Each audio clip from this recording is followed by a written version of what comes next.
5 and Hot 97 present Street Soldiers with Lisa Evers.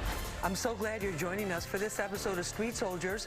We're talking about digital discrimination on social media platforms, especially TikTok. Some black content creators say they don't get the credit they deserve, and they're speaking out. Some are even going on strike. The simmering frustration of black content creators on TikTok came to a head when white influencer Addison Rae performed several viral TikTok dances on The Tonight Show starring Jimmy Fallon without crediting the black choreographers who created them. They were eventually invited to perform, but the damage was done. It basically keeps repeating itself. It's something that we've seen on Facebook. It's something that we've seen on Instagram. It's something that we see on YouTube. But we are making a lot of these trends that are going into popular culture. Another major concern is with the selections on TikTok's For You homepage, which are based on algorithms that put minorities at a mathematical disadvantage, since the majority U.S. population is white. I just think that, we need to focus on the positives that we have with these platforms instead of focusing on the negatives. Now, there are negative sides, and we do have to hold the feet to the fire when it comes to these corporations, but we can't expect these corporations to care more about us. In 2020, some black content creators claimed they were being shadow banned by having their posts visible only to their followers and not promoted. TikTok embarked on a media campaign with a statement that said in part, "We want you to know that we hear you and we care about your experiences on TikTok. We acknowledge and apologize to our black creators and community who have felt unsafe, unsupported, or suppressed. We don't ever want anyone to feel that way." I see people not getting the credit that they deserve or the credit that they even know that could be due to them. There are many factors involved with this. Let's find out what our panel has to say. Joining me is Clayton Davis from Los Angeles. He is a film awards editor at Variety. He's originally from New York, but working in LA now because he's covering the entertainment industry there. Clayton, great to have you with us. Thanks for having me.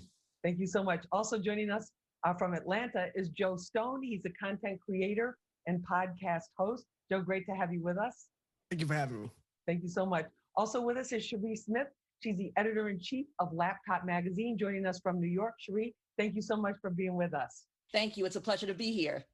Cherie, what made us want to do this topic at this particular time is all of the talk that's going on around TikTok and black creators feeling and proving that they are not getting paid what they deserve in terms of the credit, in terms of popularizing songs, dances, all types of things. What is at the core of this? I mean, honestly, I have to say racism. Nothing short, nothing less. We depend. For TikTok, you use algorithms, and it generates a For You page, and it starts off pretty bland, like just serving you up quick bits of content. But as you use TikTok more and more and you start clicking on and adding favorites, you get a more personalized experience. So what's going on right now with Black TikTok is that a lot of popular TikTokers that are either doing dance or makeup or fashion, anime, you name it, we're there. They are not getting pushed to those For Your page algorithms to a mainstream audience. So I'm getting all the Black TikTokers because I actively subscribe to Black, Latino, Desi, Indigenous people TikTok. So because that's what I want to see on my TikTok, but they're not getting that big push despite being the creators of some of the biggest dances, some of the biggest challenges, a lot of these trends that as we saw with the Addison Rae debacle, just stole a whole dance from a child, did not credit that person, and it eventually blew up, but it shouldn't have had to be that type of blow up. Like, credit your work. If you did the work, then it's yours. But if someone else did it, credit that creator. It's very simple, but we see it time and time again, whether it's on Facebook, whether it's on Twitter, wherever we are. Vine was like,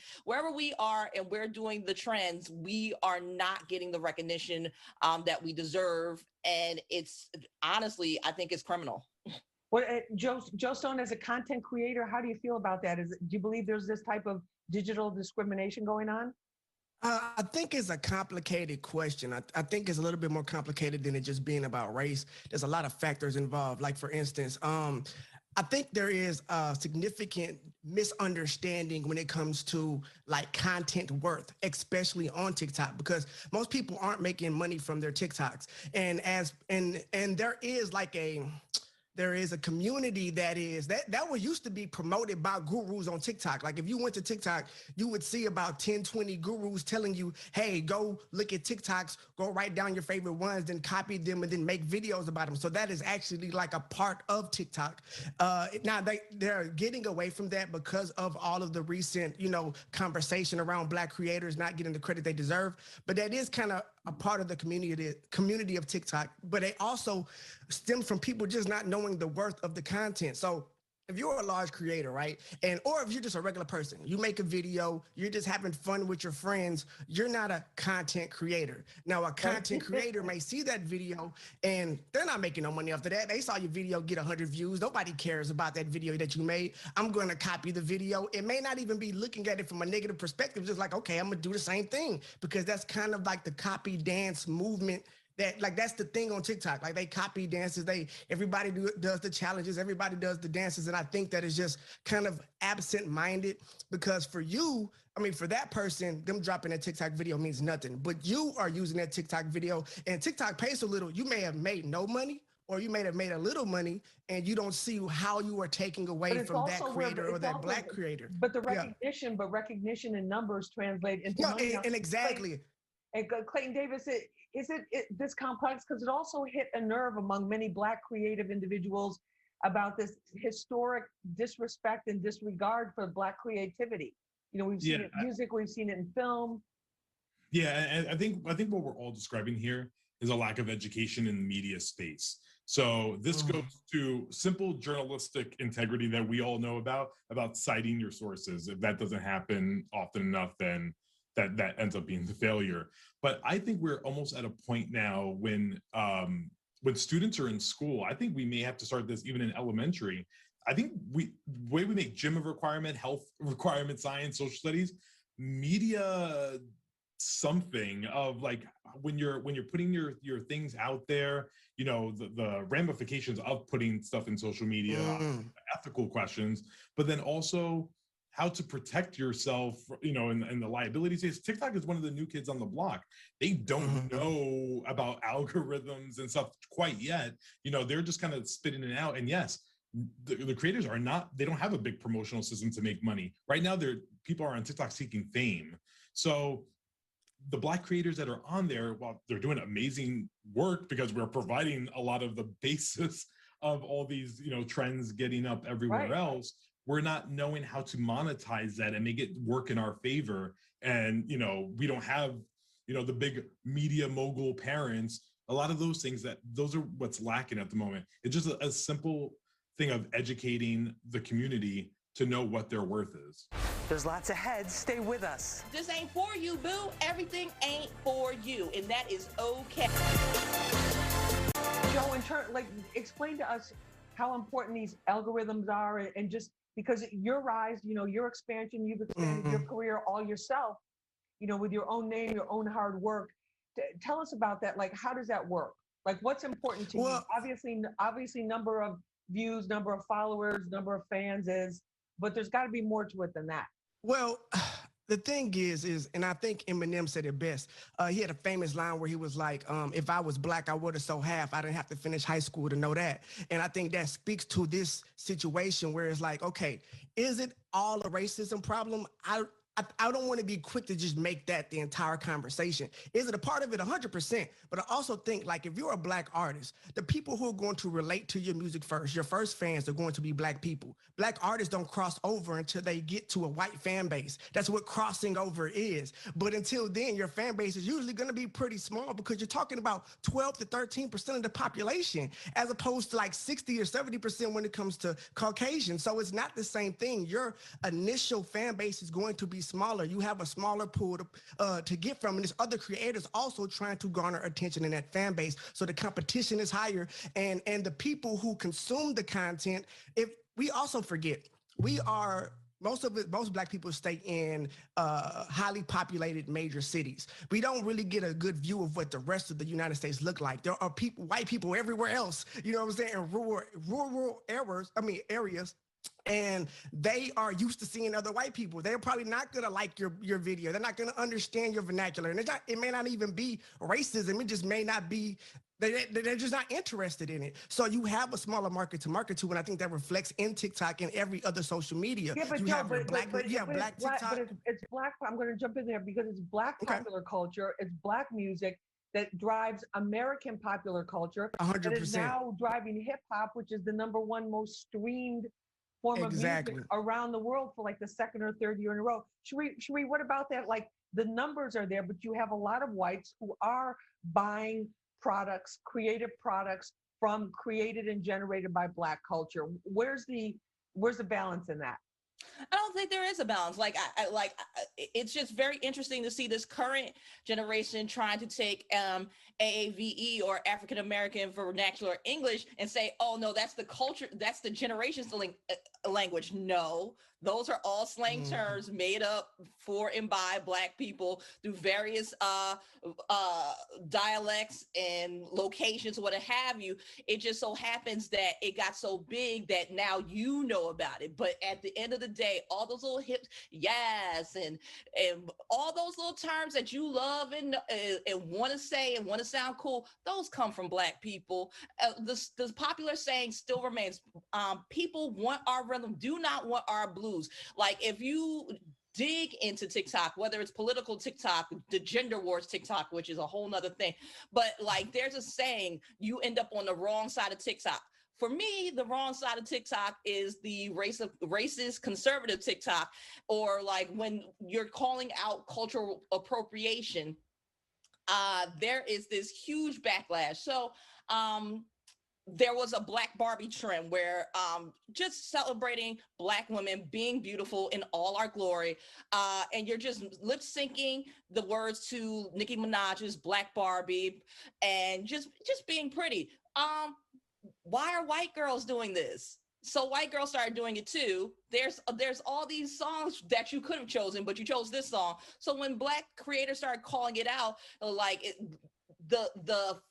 it was just such a big thing. Like, oh, well, why can't we sing the song? Why do you want to sing the song? Why do you want to? Why do you want to claim yourself as a Black Barbie? Hold on one second. Clay, what about that? I want to be mindful that what I think we're getting into, and becomes the argument that I've heard too often in Hollywood when it comes to movies, and you spoke about this earlier, Lisa, is that when a Black artist goes into a room and pitches a movie,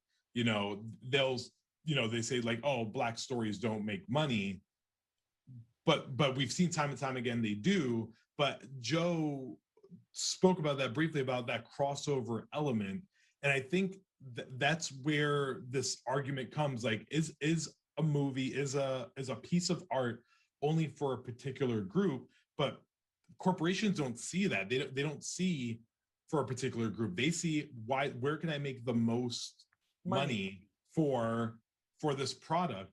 And that's why it becomes very important to talk about diversity and representation. And it's not, we have artists like Barry Jenkins that's doing, that directed the Best Picture Moonlight. But then we also have artists like Chloe Zhao that directed the Best Picture winner last year, Nomadland. That's a white story. That's the Trump America story. But it was told by an Asian woman. So I think we have to really start assessing what is representation, but also give credit where credit is due. Joe, in terms of this whole argument, do you think there needs to be more policing of content the way they do with music? Because Clayton is right. It's like you even post a snippet from a live concert, they have a way of detecting that, and they will shut you down on Instagram.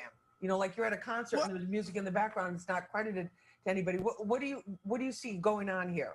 Well, I do think that's important. I do think that at this point in the game, especially technology-wise, there is the technology to make sure that creators get their get their recognition when someone uses their content, uses their sound, uses their idea. There is a way to have it be done. And I think we need to start pushing these platforms to make that happen, especially so that the creators can take back the ownership of their content, and so that they can actually monetize it, because TikTok gives this illusion that the content is not worth much because of the way that it's easy to create, it's easy to copy, and it's like a part of just common practice. But this content is valuable. You have people building million follower fan bases, and maybe they're not making any money off that particular TikTok, but it's getting you, interviews on these shows. It's helping you sell your merch. It's pushing your podcast. So yeah, maybe you didn't make $1 off that TikTok that you stole, but it helped fuel your machine. It keeps your income running. But I did want to go back to Sharice, I hope I'm saying that right,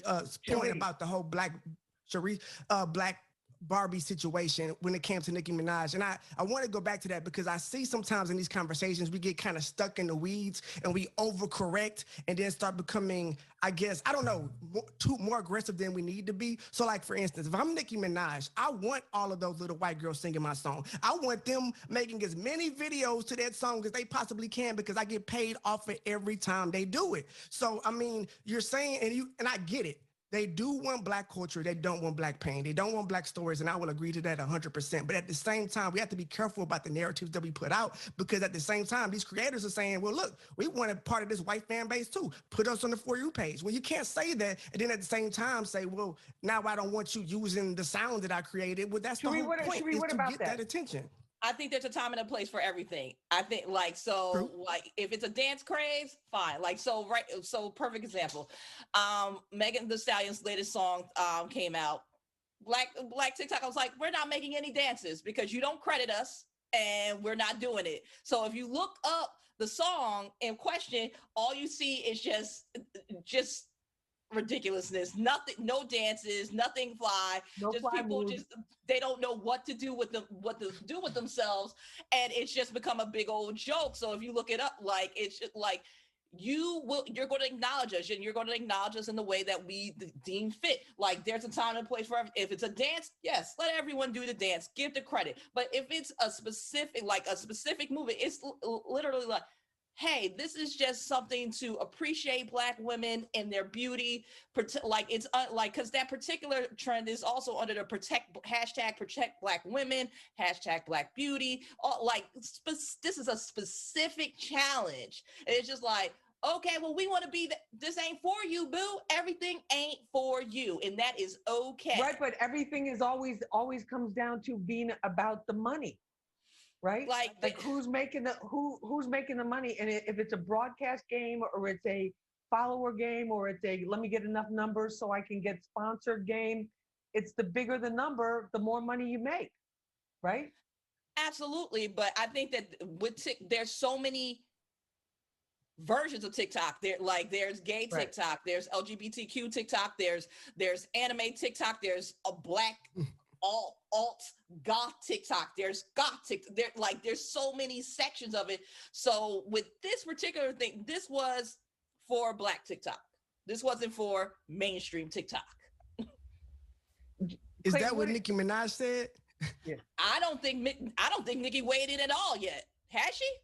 Yeah, I think that's where I think the messaging, I think that's kind of what Joe is alluding to here, is that, so a great example is like the ALS challenge that took place a few years ago when everyone was throwing the ice bucket challenge, throwing an ice bucket of water all over themselves.